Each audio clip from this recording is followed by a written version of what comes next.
ஒரு இடைவேளைக்கு பிறகு சந்திக்கின்றேன். இந்த சந்திப்பு மிக முக்கியமான ஒரு சந்திப்பு. 4.5 ஆண்டு காலம் திமுக ஆட்சி நடைபெற்றுக் கொண்டிருக்கிறது. இன்னும் 6 மாதத்திலே தேர்தல் வர இருக்கிறது. இந்த தேர்தலில் நீங்கள் எல்லோரும் ஒரு முக்கிய முடிவெடுக்க வேண்டும்.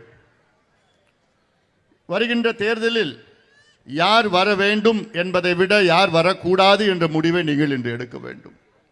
இது உங்களுக்கு மட்டுமல்ல, தமிழ்நாடு மக்களுக்கு என்னுடைய அன்பான ஒரு வேண்டுகோள். திமுகவுக்கு தமிழக மக்கள் கடந்த 3 தேர்தல்களில் வெற்றியை கொடுத்தீர்கள். 2019 நாடாளுமன்ற தேர்தலில் திமுகவுக்கு பெரிய வெற்றி. தமிழ்நாடு, புதுவை உள்ளிட்ட 40ற்கு 39 நாடாளுமன்ற உறுப்பினர்களை நீங்கள் கொடுத்தீர்கள். சட்டமன்ற தேர்தலில் 2021 சட்டமன்ற தேர்தலில் மு.க. ஸ்டாலின் அவர்களை முதலமைச்சராக ஆக்கினீர்கள். திமுகவுக்கு ஆட்சியை கொடுத்தீர்கள். 2024 நாடாளுமன்ற தேர்தலில் திமுகவுக்கு 40ற்கு 40 வெற்றியை கொடுத்தீர்கள். இந்த தொகுதி உட்பட சட்டமன்ற தேர்தலில் இந்த தொகுதியிலே நாம் போட்டியிட்டோம். நாம் வெற்றி பெற முடியவில்லை. நாடாளுமன்ற தேர்தலில் இந்த தொகுதியிலே நாம் போட்டியிட்டோம். நாம் வெற்றி பெற முடியவில்லை.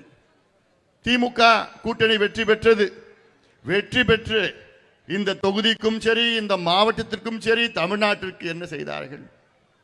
3 தேர்தலில் நீங்கள் திமுகவுக்கு வெற்றியை கொடுத்த தமிழக மக்களுக்கு மாற்றாக திமுக உங்களுக்கு செய்ததெல்லாம் துரோகம், பொய்யை தவிர வேற எதுவும் கிடையாது. இந்த முதலமைச்சர் எனக்கு முன்பு பேசினார்கள். விவசாய சங்கத்தின் தலைவர் மரியாதைக்குரிய திரு பாண்டு அவர்கள் பேசினார்கள்.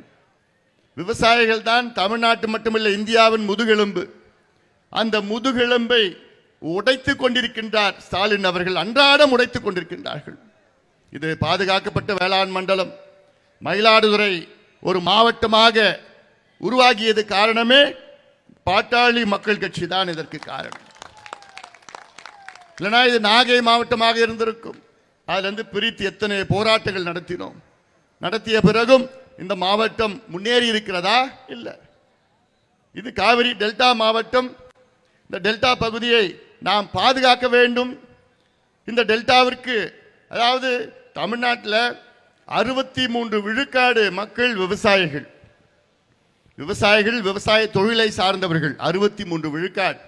ஆனால் அவர்கள் இன்று அதிக வறுமையில் வாடிக்கொண்டிருக்கின்ற மக்கள். ஸ்டாலின் அவர்களுக்கும் விவசாயத்துக்கும் சம்பந்தம் இருக்கா? என்னப்பா, முதலமைச்சருக்கும் விவசாயத்துக்கு சம்பந்தம் இருக்கா?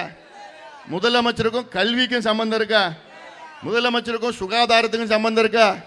முதலமைச்சருக்கும் சுற்றுச்சூழலுக்கும் சம்பந்தம் இருக்கா? முதலமைச்சருக்கும் வேலை வாய்ப்புக்கும் சம்பந்தம் இருக்கா? முதலமைச்சருக்கும் எதுக்குமே சம்பந்தம் இருக்கா? இல்லவே கிடையாது. எதுவும் கிடையாது. பிறகு எதுக்கு ஒரு முதலமைச்சர், எதுக்கு ஒரு நிர்வாகம், எதுக்கு ஒரு ஆட்சி?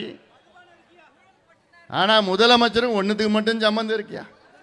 இந்த சாராயம் டாஸ்மாக் விற்கிறதுக்கும் முதலமைச்சருக்கும் நிறைய சம்பந்தம் இருக்கு. இந்த கஞ்சா விற்கிறதுக்கும், போதைப் பொருள் தமிழ்நாட்டை விற்கிறதுக்கும் முதலமைச்சருக்கும் நிறைய சம்பந்தம் இருக்கு. இந்த மணல் கொள்ளை அடிக்கிறதுக்கும் முதலமைச்சர் அவருக்கும் நிறைய சம்பந்தம். ஏன்னா இவர் தான் முதலமைச்சர். இவரெல்லாம் அதை தடுத்து நிறுத்தணும். தடுத்து நிறுத்தாதவர் முதலமைச்சர். பிறகு இவர் ஆட்சி செய்யலாமா? நிச்சயமா செய்யக்கூடாது.